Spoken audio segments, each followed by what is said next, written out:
En la segunda parte de República de este miércoles 16 de enero continuamos hablando un poco de la elección presidencial, de la campaña electoral y las actividades políticas. Lo hacemos ahora con representantes de Cambio Democrático y es un gusto para mí recibir a Juan José Martel, diputado de Cambio Democrático y secretario general de dicho instituto político, y también recibimos a Javier Milián, secretario adjunto de Cambio Democrático. Buenos días, bienvenidos a República, qué gusto que nos acompañen. Bienvenido, Javier. Muchas gracias, Carlos. Es un privilegio para mí poder estar nuevamente en tu programa y un saludo también a toda la audiencia y también tomar en cuenta que hoy se conmemoran los acuerdos de paz, ¿verdad? Y también recordar que hace 18 años ocurrió el último gran terremoto acá en el país.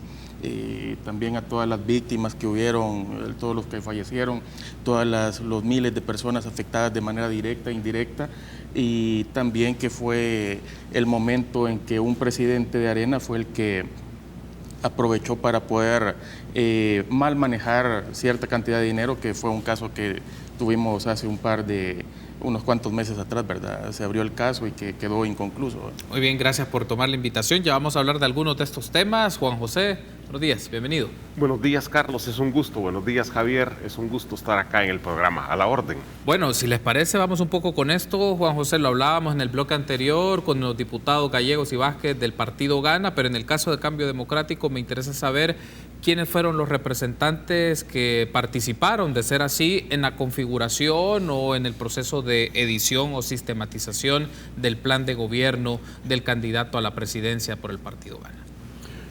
Bueno, la verdad es que la presentación y la elaboración del programa ha sido un esfuerzo multidisciplinario de diversos sectores en los que no se participó como partido político, sino que se trató de participar como especialidades, como gente especialista en la materia de la cual podía dar aportes.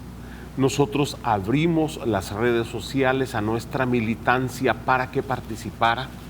Muchos de nuestros amigos, de nuestros miembros, gente en el exterior que simpatiza con nosotros estuvo enviando aportes. Eso lo estamos viendo en la parte de los créditos del plan de gobierno. Además, nosotros presentamos insumos que ya habíamos trabajado en anteriores oportunidades. Nosotros hemos presentado en el pasado programas serios de país que lamentablemente se han quedado sin ejecución por la visión de los gobiernos actuales y por la incapacidad nuestra de poder haber presentado al electorado con objetividad, con seriedad estos temas, pero creo que todo eso es un conjunto de aportes que se han presentado. Nayib había integrado un equipo, hicimos llegar todos los esfuerzos y creo que al final tenemos un resultado muy positivo. Nosotros nos sentimos representados en ese plan, tanto porque insumos que en el pasado habíamos hecho, que no habíamos logrado que fructificaran por la escasa mentalidad de los gobiernos. Por otra parte, los aportes de nuestra gente a través de las redes sociales, creo que ha sido valioso, creo que ha sido importante y nos marca un rumbo distinto en el país de cómo deben elaborarse este tipo de esfuerzos. Hay un asunto que ha mencionado Juan José, Javier, y es Cambio Democrático participó a través de especialistas, a través de personas que en distintas áreas pueden contribuir en el desarrollo o en el contenido de este plan de gobierno. Me gustaría saber quiénes fueron estos especialistas y también mencionaba Juan José insumos. ¿Cuáles fueron los insumos en concreto que Cambio Democrático ofreció o brindó para el desarrollo de este documento? Te puedo contar una anécdota muy interesante. Por ejemplo, un miembro de Cambio Democrático me estuvo comentando, él estuvo participando en la mesa de la formulación del tema de la reforma de pensiones, sí. Que ha estado acá en tu programa, ha estado Patricio Pineda, él conoce muy bien el tema de pensiones, y él me comentaba que cuando estaban en la mesa llegaron a momentos en que había una gran tensión, ¿verdad? Que debatiendo las maneras, los diferentes... Hay un objetivo claro, como por ejemplo con el tema de pensiones, pero hay diferentes métodos con los cuales se puede llegar a la solución. Sí. Entonces, él me contaba que quien dirigía la mesa tenía cierta visión de cómo manejar el tema, y habían otros, porque es una amplia representación, tenían diferentes visiones de cómo manejarlo. Me comentó lo divertido que se puso en cierto momento, hoy digo divertido, pues porque había momentos de tensión, luego había muchos puntos de acuerdo, pero también destacar dentro de todo esto que hubieron más de 1.400 personas que participaron en estas mesas de trabajo. Y tomando en cuenta que también se abrió un espacio en el ciberespacio, valga la redundancia, estamos hablando de más de decenas de miles de personas que participaron de manera indirecta también en todo este plan de gobierno. Esto que nos da como resultado el plan de gobierno con mayor participación en toda la historia del país. Y ese es un punto que hay que destacar, porque ahí podías ver participación de la gente de comentarios bastante superficiales, pero también podías encontrar personas que se notaba que habían invertido mucho tiempo en presentar su propuesta y que conocían los temas, ¿verdad? Ahora, hay un asunto solo para efectos que pueda quedar claro, es en el caso de Cambio Democrático, ¿cuáles fueron los insumos en específico que ustedes destacarían, los sustantivos o que ustedes consideran es la punta de lanza que se debe de promover en el plan de gobierno? Tema económico y pensiones, básicamente, es donde estuvo más concentrada nuestra participación. Ya que menciona esto, Javier, Juan José, uno de los aspectos que ha generado discusión tras la presentación del plan de gobierno por el candidato Nayib Bukele a través del Partido Gana, o candidato del Partido Gana, es en el campo de la economía. Hay unas citas en las cuales se habla de que van a proponer o van a hacer un gobierno de llegar al ejercicio del Ejecutivo antineoliberal, pero también mencionan promercado. El tema es la consistencia de esa afirmación. Si se menciona que es antineoliberal y promercado, ¿dónde está la correspondencia? Que ha sido uno de los puntos que se ha discutido o que ha surgido en la discusión en los últimos días. Es que esa es la esencia del punto. El neoliberalismo, en el fondo, rompe los esquemas de la doctrina liberal en la cual el libre mercado debe de jugar un rol. El neoliberalismo termina siendo una filosofía que elimina el libre mercado, que elimina la competencia, que elimina esa relación fundamental entre oferta y demanda y concentra la riqueza en un pequeño grupo. Ese no es el objetivo del capitalismo. Si bien es cierto que el mercado no es el distribuidor de riqueza, porque el mercado es el espacio donde se da el intercambio económico, un mercado con una visión neoliberal no puede ser nunca un libre mercado. Yo creo que la contraposición es hablar de libre mercado o de economía social de mercado y hablar de neoliberalismo. Esa sería la verdadera contraposición. Pero ¿qué es lo que sucede? En el país nos han invadido con el discurso neoliberal los últimos 30 años. Con ese discurso privatizaron la banca, redujeron el Estado y crearon toda la problemática. Entonces nos vendieron eufemismos. Uno de los eufemismos que nos vendieron era que neoliberalismo era sinónimo de libre mercado, cuando en realidad lo que hicieron fue restringir, domesticar un mercado que debería de fluir para generar poca competencia, para generar oligopolio o monopolio y para generar control de la productividad. Por lo tanto, eso es la forma correcta de concebir. Necesitamos un verdadero capitalismo en este país. El gran déficit que tenemos es que ni siquiera llegamos a desarrollar el capitalismo. Nos quedamos en una etapa feudal que todavía la sentimos aún en el campo. Hace poco yo veía un tuit de un humilde señor que trabajó 40 años en una finca y se le veía la cara de frustración de su vida y todo, y todavía el gran patrón, el señor feudal, lo estaba presentando como ejemplo de trabajo y laboriosidad. No, es decir, estamos realmente con mentalidades feudales que se entienden en la lógica neoliberal. Por lo tanto, neoliberalismo y libre mercado son dos factores contrapuestos. Desarrollar la fuerza de mercado para generar productividad, eso es antineoliberal. Hay un asunto, me tengo que ir a la pausa, solo lo pregunto muy puntual, José, y lo ampliamos en el siguiente bloque, pero eso pudo haber quedado mucho más claro en el plan de gobierno, porque deja la interpretación de que estamos contra el neoliberalismo, en favor del mercado, pero cuando usted me da la explicación es más una lógica de una economía social de mercado la que se quiere promover en el ejercicio del gobierno, entendería así. Sí, efectivamente, se trata de eso. Lo que pasa es que cuando se elaboran los planes de gobierno, se parte de que hay conceptos que ya tienen explicación. Algunas veces se puede elaborar al final de un programa de gobierno un glosario para algunos aspectos, pero nosotros partimos de que esa es la lógica y cualquier persona que tenga el ABC de la economía en el país lo va a entender, porque esto incluso los neoliberales lo saben y ellos saben que lo que han hecho es vendernos un discurso falso en el que neoliberalismo y libre mercado los han presentado como parte de la misma amalgama cuando en realidad no lo son. Perfecto, debo hacer una pausa, al regresar seguimos ampliando algunos elementos del plan de gobierno y tener la reacción de nuestros invitados. Volvemos.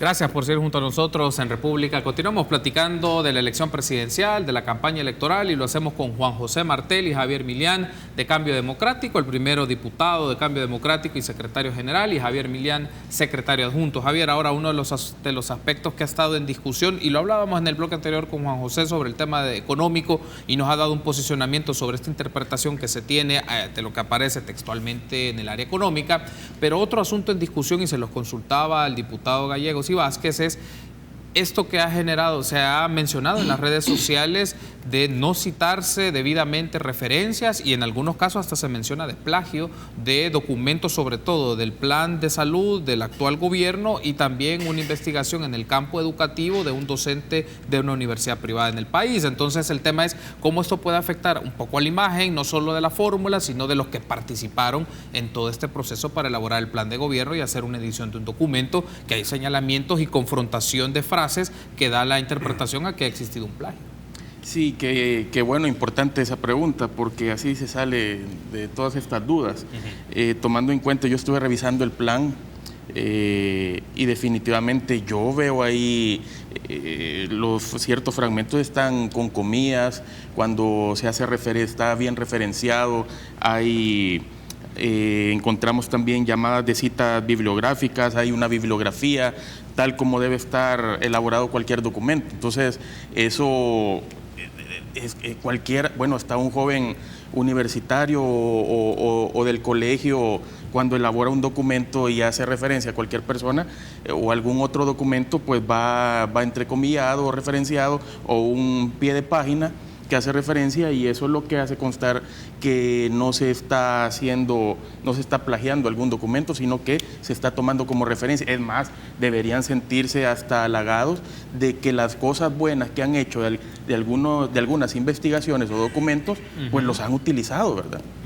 Hay un asunto acá, y aprovecho para consultarle también a Juan José sobre esto, porque le preguntaba al diputado Vázquez y él mencionaba que podían darse errores. Él mencionó esa palabra, errores sobre esto, pero la pregunta es, ¿hubo fallos en el tema de la edición? Porque yo solo pude ver unas partes del fiscal, del documento en el tema fiscal y en el tema más económico, que al final no aparecen las referencias debidas. En algunas aparecen una fuente, sobre todo en algunas tablas o en algunos gráficos, pero la pregunta es, una mala edición, un mal ejercicio en la edición de este documento, de revisar, de establecer las citas debidas, porque justamente si no se iba a dar a estos señalamientos de plagios en la elaboración del documento. Sí, no, a mí lo que me llama la atención es que estamos en un debate de la forma y no entramos a un debate del fondo.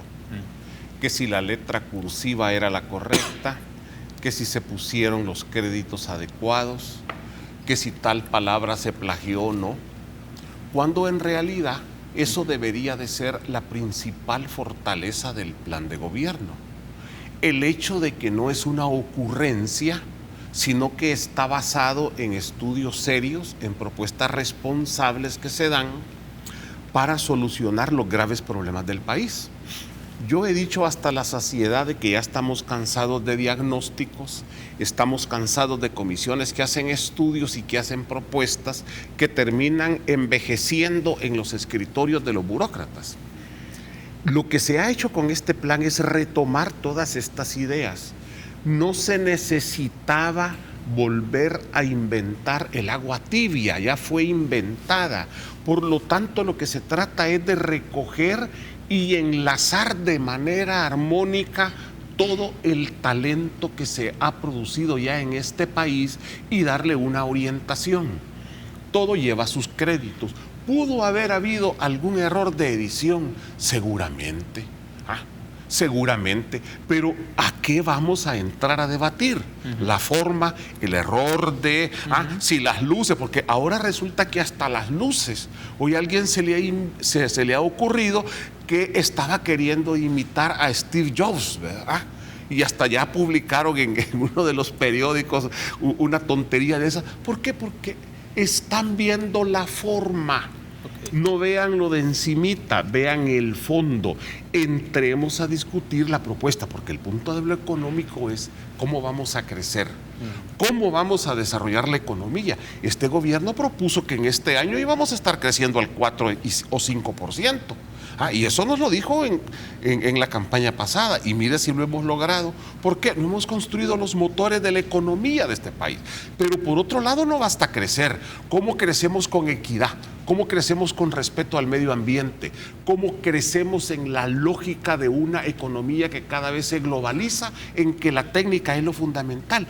Esos son los temas que deberíamos de estar discutiendo, por el amor de Dios. Lo voy a plantear de esta manera, Juan José, porque también tengo unas consultas de contenido, pero el tema de la conexión entre la forma y el fondo, y lo planteo de esta manera, el hecho de que no se cite debidamente o que se haga un señalamiento de plagio también tiene una implicación ética, porque significa de que estás presentando ideas propias cuando son retomadas de otros. Entonces eso puede generar también una valoración ética de cómo se procesó, cómo se trabajó y cómo se divulgó este documento.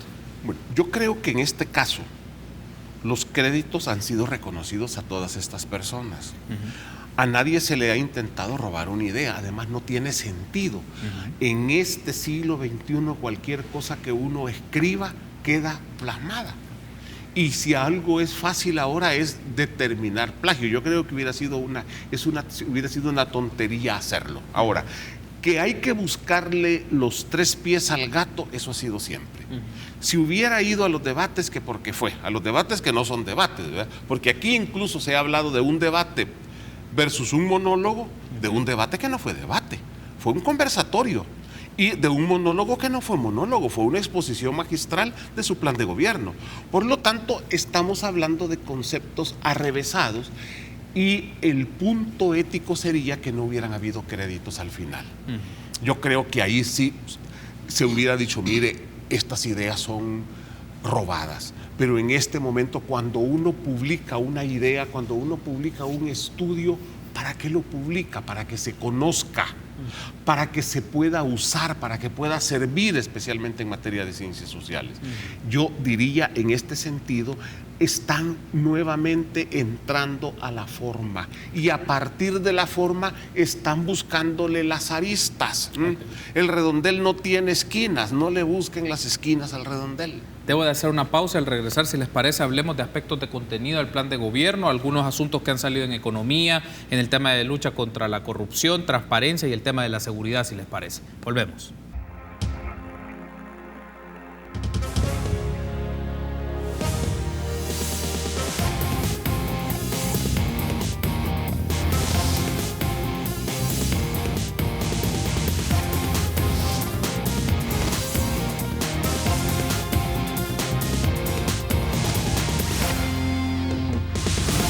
Gracias por seguir junto a nosotros en República. Último bloque de esta segunda parte del programa del miércoles 16 de enero del año 2019. Hablamos con Juan José Martel y Javier Milián, ambos miembros de Cambio Democrático, un poco de la campaña electoral, del plan de gobierno, y ampliemos ya aspectos de contenido. Como mencionábamos en el bloque anterior, Javier, uno de los asuntos que ha aparecido y es del campo de la economía y que tiene que ver con infraestructura, la mención que se hace de un aeropuerto en la zona oriental, pero también de movilidad a través de trenes o espacios que puedan hacer esa conexión de la zona Pacífico, el proyecto de zona Pacífico, que así ha sido mencionado, señalado de esta forma. El punto acá es el aporte financiero o cómo se puede darle sostenibilidad financiera a proyectos de estas características a nivel de infraestructura, por lo que significa la inversión, la temporalidad y si puede requerir en algunos casos financiamiento de los fondos GOES o financiamiento externo, es decir, estos aspectos que dan sostenibilidad financiera a propuestas de este tipo.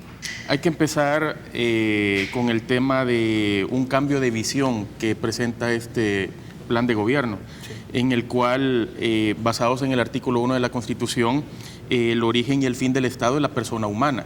Y a partir de esto podemos ir a un concepto que es el de la gobernanza, en el cual básicamente significa la eficacia y la eficiencia de la intervención del Estado, ¿verdad?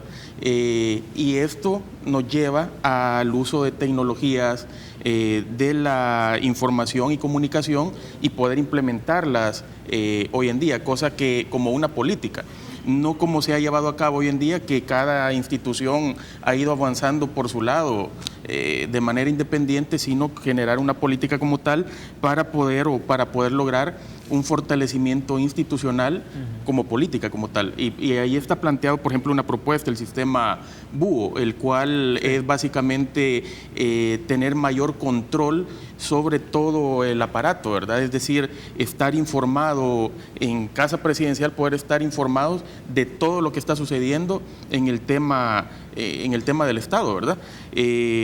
Haciendo uso de tecnologías. De esa manera logramos un fortalecimiento institucional y luego podemos hablar de la articulación interinstitucional basado en un nuevo concepto, en la revisión de la manera en que había estado formado el gobierno por gabinete, ya el gabinete económico, gabinete social, etcétera, cambia ahora a equipos de trabajo, generando 8 equipos de trabajo, desde el de bienestar social, seguridad, migración y trabajo, etcétera, en donde van a trabajar bajo ejes transversales. Estos ejes transversales básicamente van a abordar las problemáticas o los proyectos en los cuales está involucrado cada uno de las instituciones del Estado, en el cual se van a sentar en una mesa todas las instituciones que participan y de esa manera poder abordar de manera integral dichas problemáticas o dichos proyectos. Entonces, de esa manera fortalecemos las instituciones y también articulamos dichas instituciones. Ahora, tocando el tema de los grandes proyectos insignia, correcto. Bueno, tenemos el de la Franja del Pacífico. Uno es activar el puerto del Cutuco, ya que no podemos hablar de reactivar porque nunca se ha activado, ¿verdad? Nunca ha funcionado. Luego tenemos el aeropuerto del Pacífico, que implica no solo un aeropuerto en el cual van a haber vuelos locales, sino ampliarlo y modernizarlo, ¿verdad? De tal manera que el flujo de gente sea muy alto y ampliar lo que, tal como lo mencionaba Juan José en el primer segmento, no solo estar hablando, romper esos monopolios que existen en el país, y básicamente estamos hablando del tema del monopolio en el servicio, por ejemplo, de Avianca, ¿verdad? Entonces, abrirlo, y eso, pues, la libre competencia, pues, genera mejores precios, beneficio para la población, el hecho de generar toda una aerotrópolis alrededor de este aeropuerto. Tenemos también el puerto de Acajutla, que actualmente se está pensando que necesitan ampliar su capacidad instalada al doble, pero la propuesta de Nayib dentro del plan Cuscatlán es ampliar su capacidad instalada al cuádruple, ¿verdad? Pensando no solo en los próximos 5 años, sino en los próximos 20 años. El tren del Pacífico, que pretende conectar en cuestión de hora y media desde Aguachapán hasta La Unión. ¿Y cómo se va a lograr esto? Pues por medio de, no se va a inventar la rueda, simplemente por medio de asocios público-privados, ¿verdad? Ok, perfecto. Ahora hay un aspecto que quiero aprovechar, nos queda un par de minutos, Juan José, pero en el tema, ya nos hablaba Javier del tema más económico y de este proyecto denominado Zona Pacífico, la Franja Pacífico, pero en el campo de la seguridad pública me llama la atención un asunto. Esto aparece en la página 59, que tiene que ver en materia de seguridad. Lo voy a leer textual, dice: como una de las propuestas, la Fuerza Armada y la institución responsable de niñez y juventud ejecutará un programa de formación integral que incluye aspectos de adiestramiento físico, disciplina, moral y cívica y defensa personal. Pregunta es, Entonces, el rol de la Fuerza Armada dentro de esta lectura en seguridad no solo es el tema de el apoyo a la Policía Nacional Civil, sino por lo que mencionan aquí, pueda tener una participación en el tema de adiestramiento y de formación. ¿Cómo lee Cambio Democrático una propuesta de estas características bajo la idea de que el ejercicio de la seguridad pública es una responsabilidad de la Policía Nacional Civil y hay otras instancias vinculadas a la formación de los niños y adolescentes? Claro. No, uno de los aspectos fundamentales para combatir la delincuencia va a ser verla desde su perspectiva más integral. Podemos diseccionar áreas. Una de ellas es cuál es el rol que debe de jugar la Fuerza Armada en un esfuerzo nacional. Y en el caso concreto, en el punto de la economía. Creo que la Fuerza Armada tiene características como la disciplina. Creo que la Fuerza Armada nos puede ayudar en cuanto a la formación de la juventud en ciertas áreas. En el pasado se le llamaba servicio militar obligatorio. En muchos países del mundo el servicio militar, más que ponerlo a desfilar, es una oportunidad que tiene el joven de acercarse a la sociedad, de aprender valores, de hacer trabajo comunitario. Esa es la idea que se pretende con esto. No es militarizar el tema de la seguridad como se ha pretendido, simplemente sacar el policía a la calle y a la par de un soldado que van para aumentar el efecto disuasivo, sino que se trata de involucrar también a la Fuerza Armada en una serie de labores que contribuyan a la educación y a la formación. Eso, por ejemplo, se hace ya desde otros ámbitos. El sector privado es uno de ellos. El sector privado tiene un rol importante que puede jugar en el combate a la delincuencia. ¿Cuál es la idea? La idea es que estos problemas graves que el país tiene no se pueden enfrentar si no hay una visión de integralidad. Y es muy difícil en el actual modelo, como bien lo explicaba Javier, que tenemos de ministerios compartimentos estancos, en los cuales no hay conexión, en el cual a lo más que se logra es a generar como relaciones interinstitucionales, pero la idea es la transversalidad en esos esfuerzos, que es lo que va a permitir la integralidad en las medidas. Perfecto, quiero darle las gracias por haberme acompañado. Juan José, ha sido un gusto. Javier, ha sido un gusto. Nos volveremos a encontrar. El tiempo se nos ha agotado, pero nos volveremos a encontrar. Okay, perfecto. Gracias, Javier, por habernos acompañado. Juan José, ha sido un gusto. Gracias, ha sido un gusto. Muy amable, gracias por haber estado con nosotros. Nos encontramos mañana, 6:30 en República.